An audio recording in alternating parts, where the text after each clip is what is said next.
hatinya menjadi mati. Mas Hafid ini kalau undangannya prei, nah, undangannya dapat yakeh.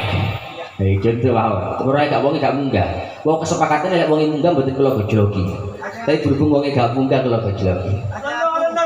Allahumma sholli alaihi. Mas Hafid niki undangannya saya sudo. Undangannya saya titik atine tambah peteng. Jangan tak letakkan ya percaya. Maca selawat tambah titik gak akeh gak ono undangan tambah peteng atine. Nanti katakan Mas Hafid yang terus. Tapi sebaliknya, semakin banyak beliau itu menyebutkan nama baginda Nabi, maka hatinya akan semakin hidup. Allahumma sholli alaihi. Kita ini satu contoh lah. Mungkin kita semuanya mengenal beliau Aba Guru Sekumpul. Lihat orang-orang seperti beliau, orang-orang yang setiap harinya lisannya selalu menyebutkan baginda Nabi, maka tahyal dulu. Jangankan orangnya, orang yang memandang saja nikmat, orang yang memandang saja seakan-akan merasakan kehidupan yang baru. Bismillah contoh mawon lah Mas, sampean mahalul qiyam sholawatan. Iki ada satu rasa yang berbeda yang kamu rasakan yang tidak kamu temukan dalam kondisi yang lain. Karena memang barokah maca sholawat.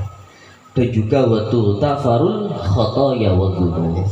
Dengan kita membaca sholawat, mungkin kita ini yang masih muda-muda ini dosanya akeh.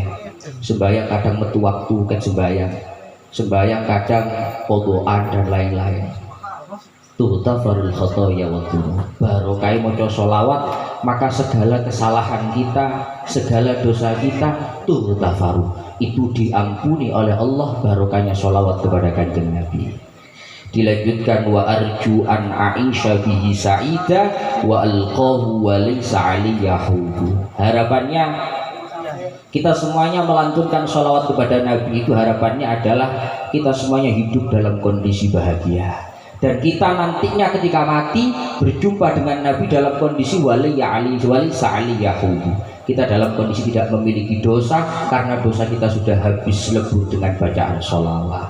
Oleh karenanya para hadirin hadirat yang malam hari ini hadir, orang itu mau sebanyak apapun amalnya, ibadahnya, kebaikannya, ketaatannya, tapi tanpa baginda Nabi tidak ada artinya.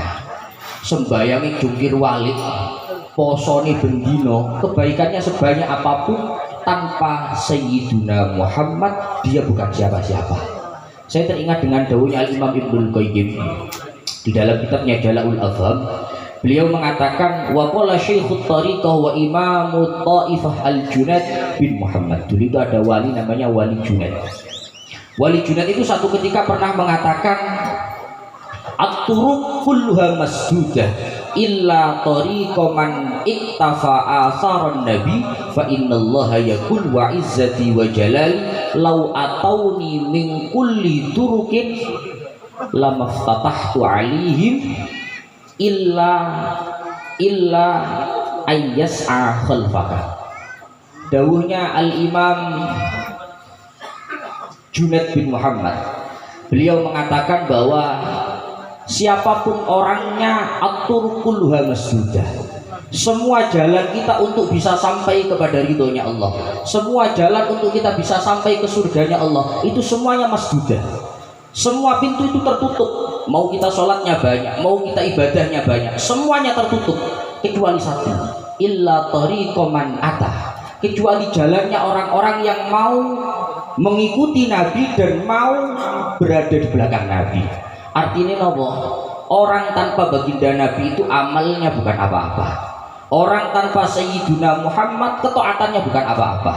Maka malam hari ini dan ke depan, nanti kalau sudah rutinan ini mulai lagi, kula harap bapak-bapak, ibu-ibu, mas-mas, mbak-mbak sedoyo bisa ikut hadir kembali, karena dengan melantunkan sholawat seperti ini adalah satu-satunya jalan untuk kita berharap kelak di akhirat akan diberikan keselamatan oleh Allah Subhanahu wa Ta'ala. Allahumma amin. Yang ketiga yang ingin saya sampaikan terkait masalah acara malam hari ini, para hadirin hadirat semuanya, kalau kalian lagi hadir di majelis seperti ini, lantunkan doa sebanyak-banyaknya, langitkan doa-doa harapan kita sebanyak-banyaknya. Karena ada sebagian Ba'dul Arifin mengatakan idza kana du'a'u maqbulan inda ba'di shalihin fa kaifa la yuqbalu inda man huwa qudwatun lis-shalihin. Kalau kita berdoa saja di depan orang solih, ndonga nanggone makbaroe wali, doa di depan kuburannya wali solihin, itu saja harapan diijabah, harapan diterima dan dikabulkan itu begitu besar. Apalagi kita berdoa di hadapan pemimpin daripada para solihin, yaitu Sayyiduna Muhammad Sallallahu Alaihi Wasallam. Makanya kalau waktunya majlisan ini, paling saya ini majlisan ngeten iki. Tapi orang elek-elek majelis ini. Majlisan paling saya ngeten iki, anteng, khusyuk, panjenengan ingin doa-doa, panjenengan ingin berharap-berharap, panjenengan ingin melangitkan doa, dilangitkan doa. Lek jenengan donga ngarepe wali wae kuwi diterima, diijabah, apalagi panjenengan berdoa di hadapan pemimpin dari para wali, yaitu baginda Nabi Muhammad sallallahu alaihi wasallam. Sehingga konco-konco sedaya, pada intinya majelis-majelis seperti malam hari ini betul-betul untuk kita orang-orang seperti kita ini harus kita ikuti. Entah itu 1 bulan sekali, entah itu 1 minggu sekali, entah itu 2 minggu sekali, harus ikut. Orang kena orang, karena memang betul-betul kita butuhkan. Dan yang terakhir yang saya ingin pesankan, ini terkait masalah Ramadan. Kula niki Habib napa miris, yo wedi melihat kondisi orang-orang zaman sekarang. Artinya karena bentar lagi Ramadan, mungkin kalau puasa nggak puasa itu urusan pribadi lah. Sampean poso nggak poso urusanmu, dia wajibnya poso. Tapi umpama nggak poso urusannya sampean, bukan urusan saya, bukan urusan kita yang lain. Cuma masalahnya, memang urusan ketidakbaikan itu urusan personalia, urusan masing-masing. Tapi tatkala itu sudah ditampakkan di muka umum, maka itu sudah tidak urusan personal, tapi itu urusan umum. Artinya bagaimana? Sampean lek gak poso jero kamar godhog kuwi urusanmu, kan wong ketok. Sampean jero kamar rokokan gawe kopi urusanmu, bukan urusan kita semua. Tapi ketika kamu tidak puasa di bulan Ramadan di hadapan umum, di muka umum, maka jangan bicara itu urusan saya, tapi itu menjadi urusan umum. Karena apa? Karena ketidakbaikan yang sifatnya ditampakkan itu akan menjadikan ketidakbaikan itu dinormalisasi. Bahasa gampangnya sampean ra paham, barang elek ini kalau semakin banyak yang melakukan di muka umum, maka itu akan dianggap dipandang biasa. Zaman dulu yang sepuh-sepuh yang sekarang ini sampun sepuh-sepuh, panjenengan tanglet-tanglet. Wong gendaan nang alun-alun gak enak kok. Wong cekelan tangan nang alun-alun iki ojo ambung-ambungan. Cekelan tangan tok isin dia. Ngoten piye? Zaman dahulu. Ora usah ambung-ambungan, cekelan tok isin. Zaman sekarang nang alun-alun wae ojo cekel-cekelan, ambung-ambungan iki gagah. Malah sing nang alun-alun gak nggo arek wedok kuwi isin. Kenapa demikian? Karena memang ketidakbaikan itu ketika ditampakkan di muka umum dan itu oleh banyak orang, maka ketidakbaikan itu, keburukan itu akan jadi dinormalisasi, dipandang biasa, dipandang normal. Lah hari ini kalau Anda tidak puasa 1000 orang sekalipun, kalau di kamarnya masing-masing itu urusanmu. Tapi kalau 1000 orang ini muncul di depan umum, maka itu akan menghancurkan suasana bulan Ramadan. Maka itu akan mencederai, menghilangkan marwahnya bulan Ramadan. Dan itu kita sering ngomong bahwa Islam dirusak oleh orang lain. Bukan, Islam dirusak oleh orang dalamnya sendiri. Yang merusak marwah Islam, harga diri Islam itu orang Islam sendiri. Sampean gak poso urusannya sampean, aku gak poso urusanku. Tapi kalau sudah di muka umum, itu urusan bersama. Maka dari itu, cobalah kita bayangkan, seumpama satu gang ini ada orang 500, mau masak gang ini orang 500 kabeh, 500 kepala, gak usah banyak orang, 5 orang saja, suruh ngopi di depan sini, suruh makan di depan ini, di depan gang ini, maka satu gang ini suasana Ramadan jadi hancur karena ulah 5 orang dari 500 orang. Padahal itu cuma berapa persen? Karena apa? Karena memang satu keburukan itu ketika ditampakkan betul-betul akan jadi dinormalisasi dan menghancurkan suasana yang tidak baik, memunculkan suasana yang tidak baik. Maka dari itu pesan saya kepada para bapak, ibu, mas-mas, mbak-mbak, sampean poso oleh Ustaz. Pomo gak poso urusan lah. Tapi yang penting itu tadi. Karena apa?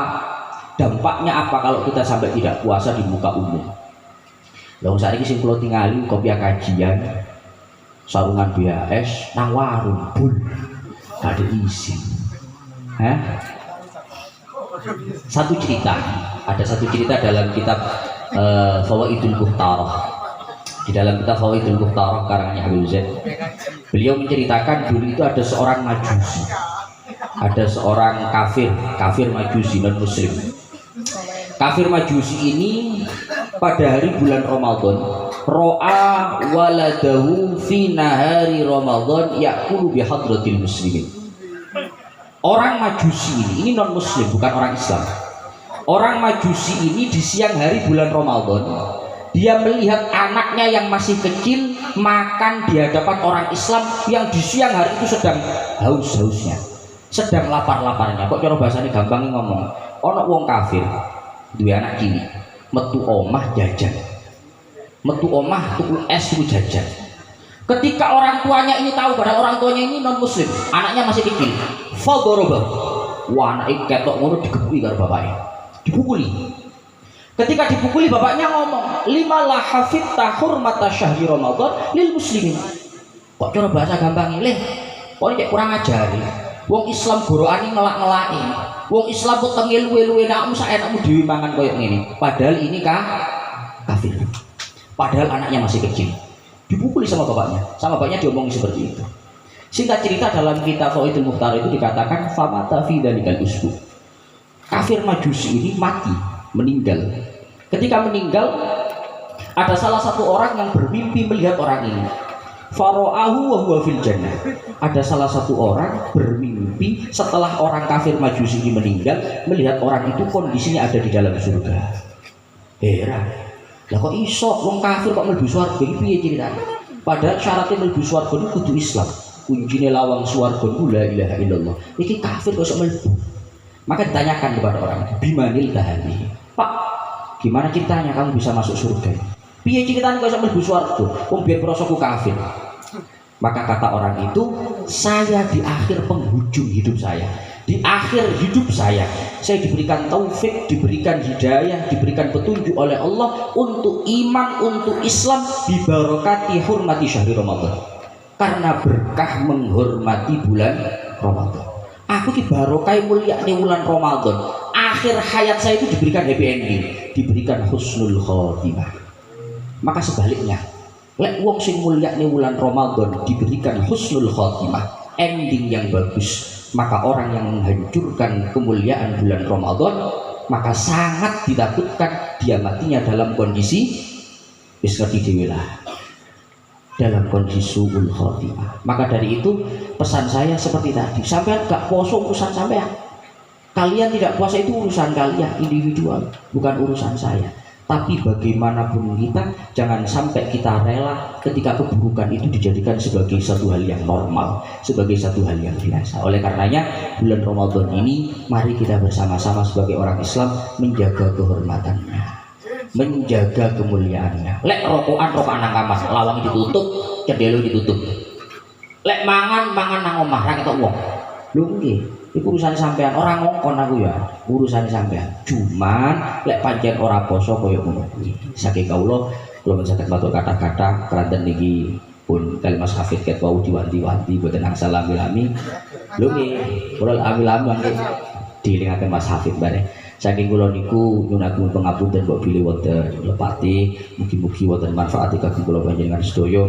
Wabillahi taufiq wal hidayah wal ridha wal inayah. Assalamualaikum warahmatullahi wabarakatuh.